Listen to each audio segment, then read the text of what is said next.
Each individual combat aircraft within a specific squadron is assigned a specific specialist who is personally responsible for its technical condition, a crew chief, whose role, for all its apparent modesty in comparison with the publicly more visible figure of the pilot himself, remains one of the most critically important in the entire structure of ensuring the real combat effectiveness of military aviation.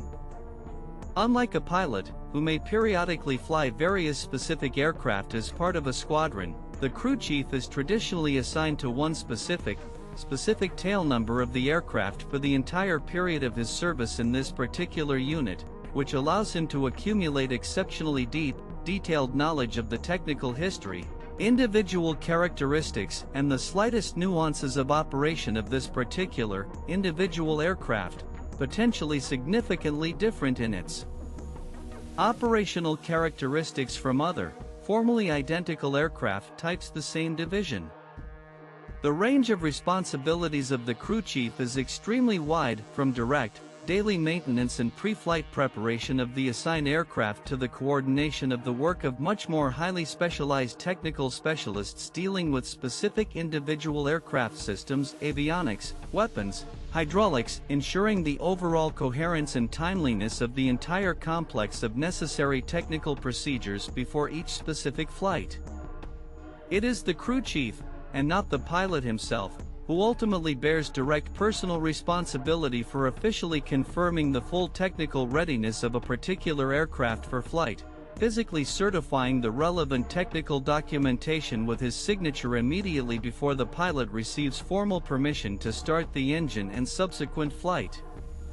An indicative tradition widely known in the military aviation community is that the crew chief, as a rule, is personally present directly at the stand at the moment the aircraft assigned to him returns from a combat mission, regardless of the time of day or weather conditions, which reflects the deeply personal, emotionally significant attitude of such a specialist to the fate of a specific technical equipment entrusted to his care and, importantly, to the safety of a particular pilot flying this aircraft on a given flight. The relationship between the pilot and the crew chief assigned to a particular aircraft often acquires a very special, deeply confidential character, since the successful, safe performance of a combat mission by a pilot most directly depends on the conscientiousness, technical competence, and attention to the smallest details of this particular technical specialist, who is personally responsible for the serviceability of each element of this particular aircraft. Despite the fact that it is the figure of the military pilot that traditionally turns out to be a much more visible, publicly recognizable side of military aviation, the very possibility of safe and effective performance of a combat mission by any, even the most experienced and talented pilot, is fundamentally impossible without the exceptionally conscientious, technically impeccable work of much less publicly visible, but absolutely irreplaceable ground maintenance specialists, among whom the figure of a personally assigned crew chief occupies a special, largely symbolic place of direct personal responsibility for the fate of a particular aircraft and a particular pilot. In the early 1950s, in the skies over the northern part of the Korean peninsula, something happened that had never before been known in human military history: regular, massive air battles between jet fighters flying at speeds very close to the speed of sound. This section of the sky, where American F-86 Sabres and Soviet MiG-15s, piloted, which was then strictly classified, mainly by Soviet pilots, collided over and over again, went down in military history under the unofficial name MiG Alley. Up to this point, air combat throughout the previous history of military aviation, including World War II, had been conducted primarily with piston aircraft at speeds rarely exceeding 600 to 700 kilometers per hour. The jet era of the Korean conflict required a complete rethink of the very tactics of air combat, since the previous techniques of maneuverable combat, developed over decades, often turned out to be inapplicable or required significant adaptation to the fundamentally new speeds and physical limitations of jet fighters. The MiG-15 and Sabre were in many ways technologically comparable, but at the same time very different in their characteristics, opponents. The Soviet fighter, as a rule, surpassed its American opponent in climb rate and service ceiling, which gave it a certain tactical advantage in the initial phase of the battle if the battle began at high altitude.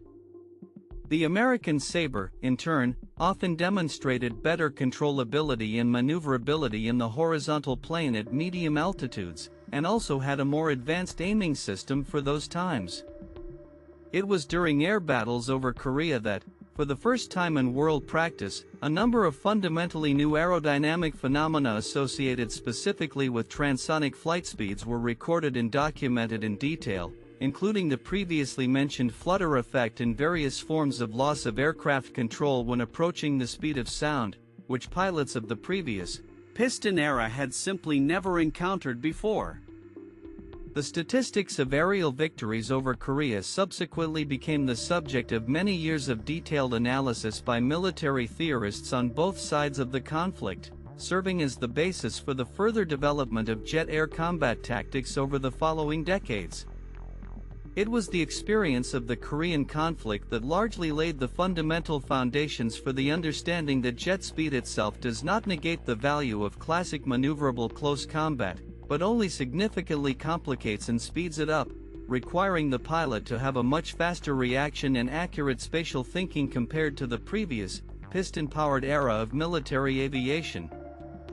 Many tactical techniques developed specifically in the skies over Korea, including various variants of vertical maneuver, taking advantage of the higher rate of climb of a certain type of fighter, and various methods of quickly losing and restoring the energy of an aircraft during a maneuverable battle, closely related to John Boyd's theory of energy maneuverability, already discussed in detail. Subsequently, years later, formed the theoretical basis for a much more formalized, mathematically based approach to the analysis of air combat, which determined the further development of fighter aviation for decades to come. We have already examined in detail the technical evolution of the first production stealth aircraft, the EF-117, and the history of its classified operation. But behind the very birth of this revolutionary technology is a specific, very unusual in its internal organization, engineering division of the American aircraft manufacturer Lockheed, known under the unofficial name Skunk Works, and a specific person who largely determined the very philosophy of work of this division, engineer Ben Rich. The Skunk Works was a separate, highly autonomous division within a large corporation, deliberately organized along principles that were radically different from the bureaucratic structure typical of large defense enterprises of the time. A small, carefully selected team of highly trained engineers worked in the strictest secrecy, yet had unusually broad authority to make independent technical decisions without having to go through the multiple layers of the usual corporate approvals characteristic of large defense programs of the era. It was this organizational model, according to many subsequent scholars of the history of aircraft manufacturing, that played a critical role in the division's ability to make truly revolutionary technological breakthroughs in the shortest, sometimes astonishing historical time frame, significantly faster than the typical pace of development of comparable aviation programs implemented within the framework of a conventional, more conservative corporate structure. The key scientific breakthrough that formed the basis of the first practical stealth aircraft was a theoretical work, originally developed by Soviet physicist Pyotr Ufimtsev and published in the Open Scientific Press back in the 60s, dedicated to the mathematical description of the reflection of electromagnetic waves from objects of various geometric shapes. It is noteworthy that this theoretical work remained relatively little known and did not find practical military application in the Soviet Union itself for quite a long time, while it was the American Skunk Works engineers who were the first in the world to truly evaluate and practically apply the colossal potential inherent in this theory to radically reduce the radar signature of a real combat aircraft. Based on similar mathematical principles, Skunk Works engineers designed and built the first experimental demonstration aircraft, codenamed Have Blue and Angular, deliberately composed of many flat, specifically oriented edges, whose unusual, far from conventional aerodynamic shape was dictated solely by the mathematically calculated need to direct reflected radio waves away from the radar, and not at all by considerations of traditional aerodynamic efficiency, which, accordingly, created a very serious, previously mentioned difficulties in ensuring basic flight stability of such an unusual design.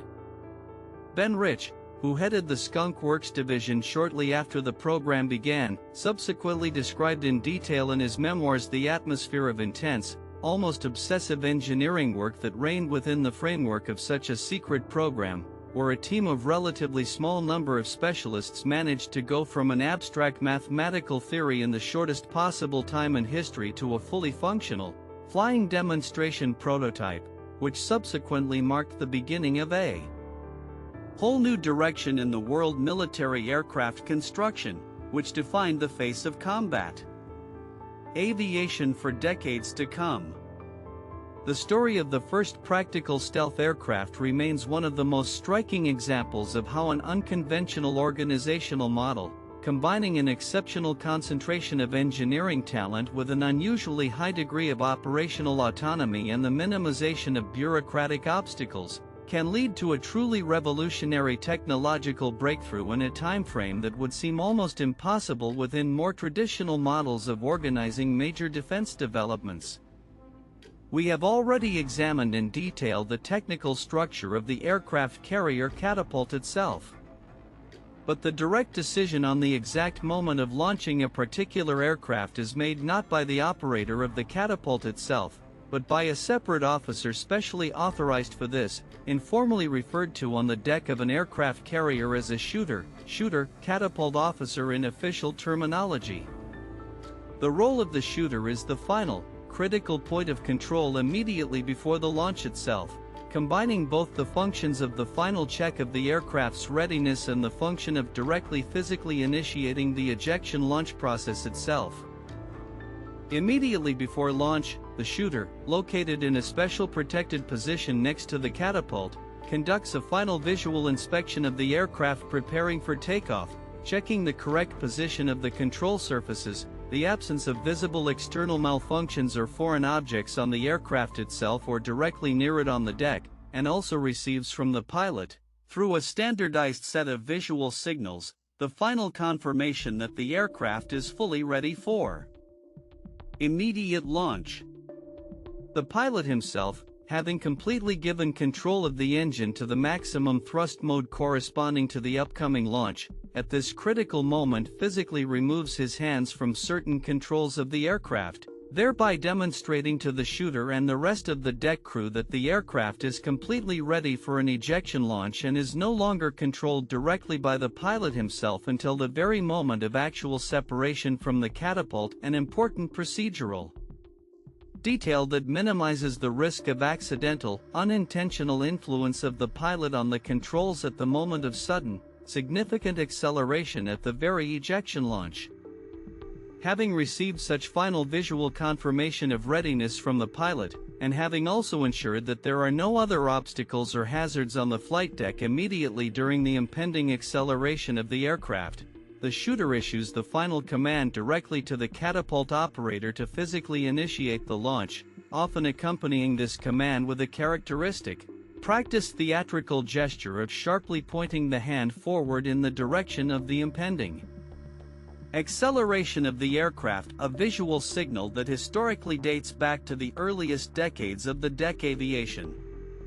The responsibility of the shooter is extremely great. It is this particular person who bears direct personal responsibility for making the final decision on the launch of each individual aircraft, despite the fact that the process of making such a decision must be completed in a matter of seconds in conditions of intensive, almost continuous flight operations, when the next aircraft is preparing for launch literally a few seconds after the previous one.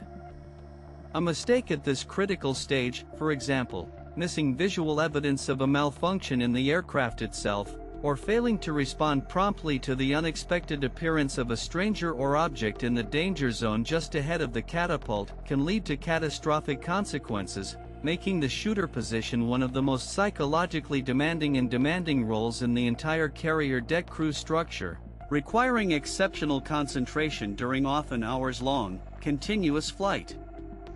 operations. We have already repeatedly mentioned the operation of a fighter aircraft's onboard radar in various contexts. But one of the most difficult technical problems that the developers of such radar systems had to solve is the ability to reliably detect and track an aerial target flying at low altitude, directly against the background of a much more intense radar reflection from the Earth's surface itself, a task known in the professional environment as the ability to look down, shoot down, look down, shoot down capability. Why does such a task pose such a significant technical complexity? The Earth's surface, especially with a certain topography or vegetation, is itself a very intense reflector of radar radiation. When an airborne radar beam is directed downwards towards a low-flying air target, the much weaker reflected signal from the target aircraft itself inevitably becomes literally buried in the much more intense overall radar noise reflected from the Earth's surface itself behind and around that particular air target. The solution to such a technical problem became possible thanks to the introduction of a fundamentally new generation of airborne radars using the so-called pulse Doppler operating principle, pulse Doppler radar. The key idea of this technology is to use the Doppler effect, a physical phenomenon in which the frequency of the reflected radar signal changes depending on the relative speed of the object that reflected the signal in relation to the radar itself.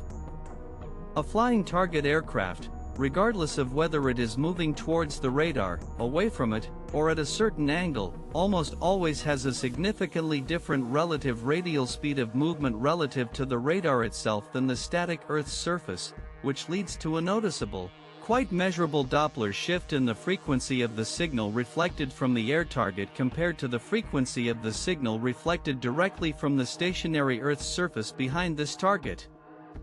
A modern pulse Doppler radar is thus capable of effectively filtering out a significant part of the intense, but at the same time characteristically static in its Doppler characteristics, reflected signal from the ground itself, highlighting against such a background a much weaker, but at the same time characteristically dynamic signal from a really moving air target of practical interest, even if this target is at a relatively low altitude, literally against the background of the Earth's surface. The introduction of such technology in the 70s and 80s of the 20th century produced a real revolution in air combat tactics, since before that, low-flying enemy aircraft remained virtually invulnerable to effective detection and subsequent interception by a fighter's onboard radar, which made flying at extremely low altitude one of the most effective tactics for evading detection during the rather long previous period of development of military aviation. Modern versions of such radar technology, further improved by the use of active phased array antennas, the principle of operation of which we may talk about in one of the future parts of this material, provide even higher accuracy and reliability of such detection of low-flying targets against a significant background of the signal reflected from the Earth's surface, which significantly complicates the use of simple low-altitude flight as an independent, sufficient tactic for evading modern, technically advanced radar detection systems.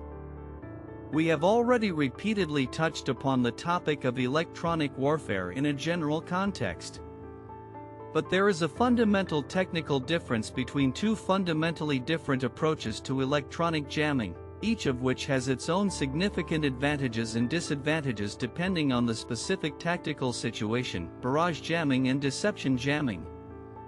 Barrage jamming is a relatively simple approach in its basic concept. The jammer emits a powerful, broadband radio signal, literally jamming a significant range of operating frequencies in which an enemy radar could theoretically operate, flooding the enemy radar receiver with much more powerful random electromagnetic noise, effectively hiding in this noise the real, much weaker in power reflected signal from the protected target.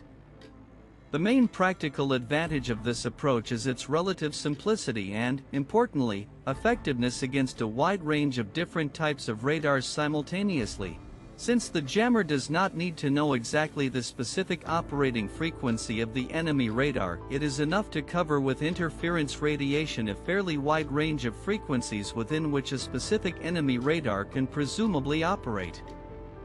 A significant drawback of this approach, however, is the very fact that the intense, powerful radiation of the jammer itself is a very characteristic signal, easily detected by the enemy, accurately indicating the direction of the source of such interference, which potentially unmasks the location of the protected aircraft or, at least, the general direction from which the protected group of aircraft is coming, even if the very fact of the presence of a specific air target directly behind such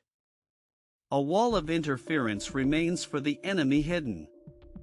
A fundamentally different approach is represented by the so-called deception jamming, which is much more technically complex, but at the same time significantly less unmasking of the very fact of jamming. Instead of creating simple, broadband electromagnetic noise, such a system analyzes the directly received enemy radar signal and then generates and re-radiates back to that radar a specially modified, false response signal that simulates a real reflection from the target, but contains deliberately distorted information about the actual location, speed, or range to the real target.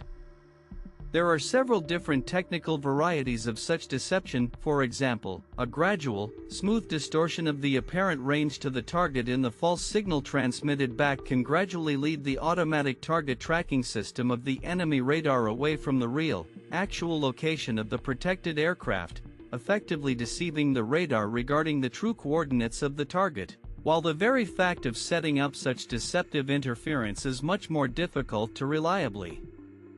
recognize on the part of the enemy radar operator compared to quite obvious fact of collision with intense barrage interference. Modern integrated electronic warfare systems installed on specialized aircraft like the already mentioned A-18 Growler, as a rule, have the ability to flexibly combine both such fundamental approaches depending on the specific tactical situation, using relatively simple but widely effective barrage jamming against lower priority or less technically advanced enemy radar systems, while simultaneously using much more complex, targeted and difficult to detect jamming deception against the most critical, priority radar targets that pose the greatest immediate threat to the protected group of aircraft in a given specific combat situation. Sea salt is one of the most persistent, constant and, at first glance, unnoticeable enemies of any aircraft carrier and the aircraft based on it. Constant exposure to air saturated with sea salt and periodic direct splashes of salty sea water create an extremely aggressive corrosive environment that can quite quickly cause serious, sometimes critical damage to unprotected metal elements of the aircraft structure, significantly accelerating the natural process of corrosion destruction of the metal compared to the much less aggressive operating conditions of that aircraft. The same technology on land. The fight against such a constant corrosion threat is a separate, very labor-intensive and organizationally complex area of maintenance for carrier-based aircraft, requiring significant, constant resources and strict adherence to numerous regulated procedures. The first line of defense is special protective paint coatings and various anti-corrosion compounds developed specifically for such operating conditions, applied to all external and, to a certain extent, internal surfaces of the aircraft, significantly slowing down the direct contact of the unprotected metal of the structure with the aggressive, salt-saturated marine atmosphere. The second, no less important element is a regular, carefully regulated procedure for washing the aircraft with fresh water, designed to physically remove sea salt deposits accumulated on the surface of the aircraft before they have time to cause significant corrosive damage to the protective coating and directly to the metal of the structure itself. Such washing is carried out at strictly defined intervals, and the frequency and intensity of such a procedure can increase significantly during periods of particularly intensive operation in conditions of high humidity or after direct contact of the aircraft with direct spray of seawater during particularly intense weather conditions on the deck. Increased attention is paid to certain areas of the aircraft structure that are most vulnerable from the point of view of corrosion risk. Landing gear components that are constantly in contact with the wet deck during takeoff and landing operations, electrical connectors and contacts, the corrosion of which can lead to serious failures of critical onboard electronic equipment, as well as hidden internal cavities of the airframe structure that are difficult to access for visual inspection, where accumulated moisture and salt can cause damage. Significant damage that goes unnoticed for a long time. Regular, detailed inspections for the timely detection of initial signs of corrosion damage are a mandatory, integral part of the overall maintenance schedule for carrier-based aircraft, since the timely detection and elimination of such problems at the earliest stage of their development is much cheaper and technically simpler compared to the need for serious, expensive repairs of structural elements already significantly damaged by corrosion, discovered at a much later stage. A significant additional factor of complexity is the fact that such a continuous fight against corrosion must be carried out in conditions of objectively extremely limited available space and a very busy, intensive schedule of flight operations on board an active aircraft carrier, which requires particularly careful organizational coordination between the ship's direct flight schedule and the necessary regular schedule of appropriate anti-corrosion maintenance procedures. Experienced carrier-based aircraft maintenance specialists often note that the fight against corrosion on board an operating aircraft carrier is, in a sense, a never-complete, constantly ongoing process that requires constant, daily vigilance throughout the entire long-term operation of both the ship itself and the aircraft based on it, since the aggressive marine operating environment itself never ceases its constant corrosive effect on the metal equipment located in its conditions. Before dozens of different types of combat aircraft take off simultaneously for a large, coordinated strike operation, the operation goes through a complex, multi-step, detailed planning process that brings together specialists from a wide range of disciplines and requires the coordination of a huge number of interrelated factors. The basis for planning any significant air operation is the formation of a so-called strike package, a carefully coordinated group of aircraft for various purposes, each of which performs its own, strictly defined functional role within the framework of the overall operation, and not just a collection of individual sorties randomly occurring in the same general area and at approximately the same time. A typical strike package includes direct strike aircraft, whose main task is the actual destruction of predetermined targets, cover fighters that provide protection for the entire group from possible counteraction from enemy fighter aircraft, previously discussed in detail specialized aircraft for suppressing the enemy's air defense system, electronic warfare aircraft that provide interference to enemy radars and communication systems throughout the entire operation, a tanker aircraft or several similar aircraft that provide the necessary refueling of the unit. Groups directly during a long operation, as well as, often, specialized aircraft, which we talked about earlier, the already mentioned AWACS, which ensures general coordination and information awareness of the entire group about the current air situation throughout the entire operation.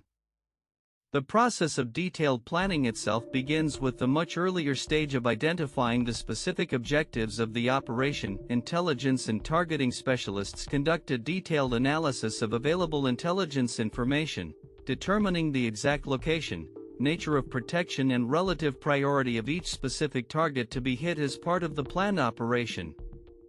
Based on such an analysis of targets, a detailed plan for the immediate route of the entire group of aircraft is formed, carefully taking into account the known or expected location of enemy air defense systems, the optimal points and time for refueling in the air, the necessary sequence of actions of various elements of the strike package relative to each other. For example, air defense suppression and electronic warfare aircraft, as a rule, should begin to operate several earlier than the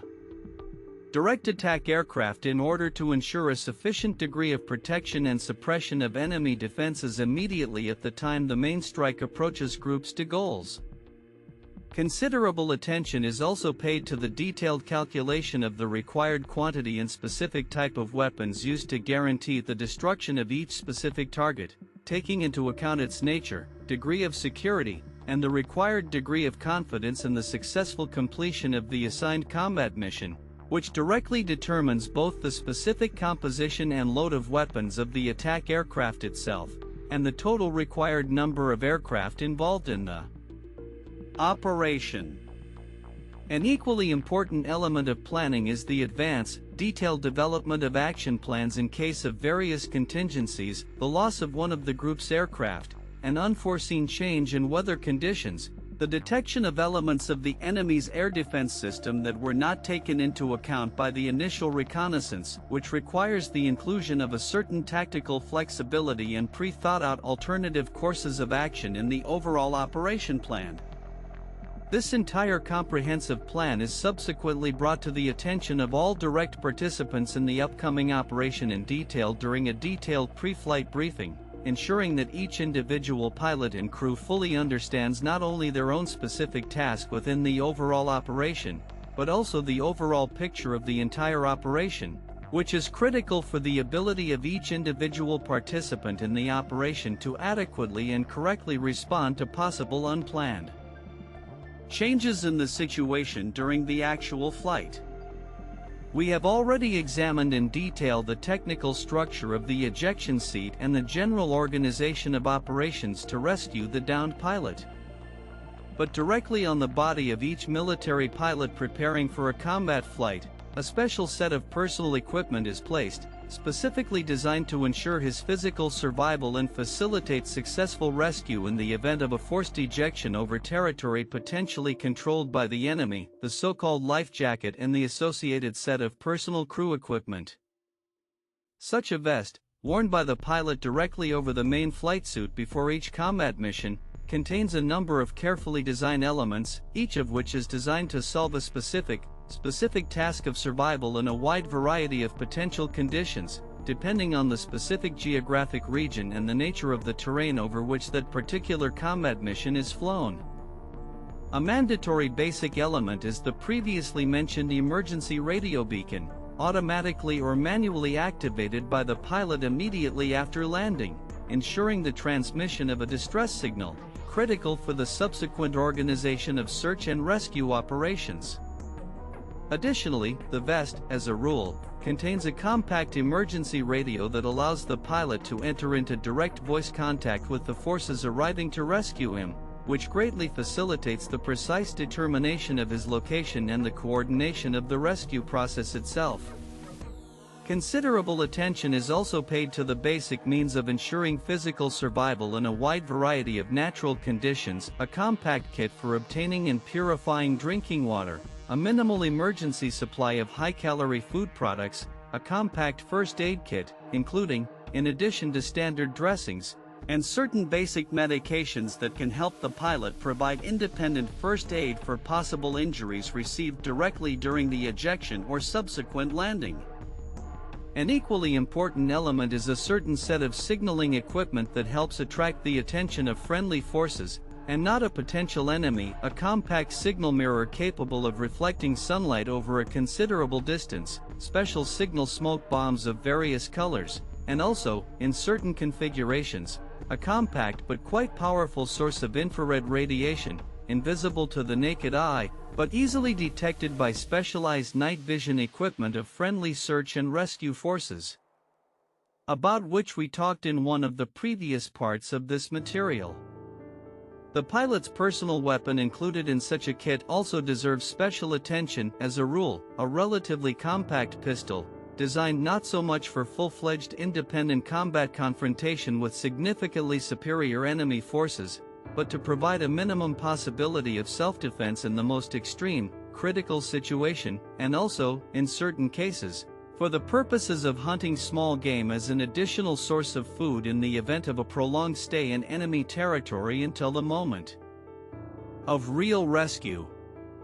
A complete set of such personal rescue equipment is carefully, regularly checked for completeness and technical serviceability of each individual element immediately before each combat mission, and the pilot himself undergoes mandatory, periodically repeated specialized training in the practical use of each element of this equipment in conditions as close as possible to real ones, which is designed to provide complete confidence and practical skill in the effective use of this extremely important, potentially life-saving equipment directly at the time of a real, extremely stressful emergency situation, if unfortunately, this will still happen.